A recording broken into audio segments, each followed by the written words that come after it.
敢相信吗？把猪肉放进啤酒中泡一泡，做出来就是年夜饭餐桌上大小朋友都爱吃的特色猪排。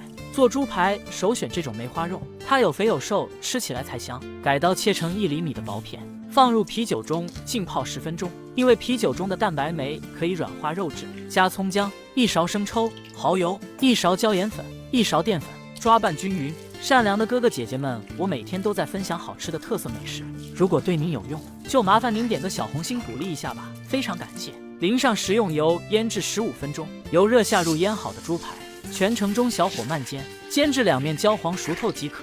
放凉后改刀切成小块，放入盘中。这样做的椒盐猪排，外焦里嫩，好吃入味，配上生菜真的太香了。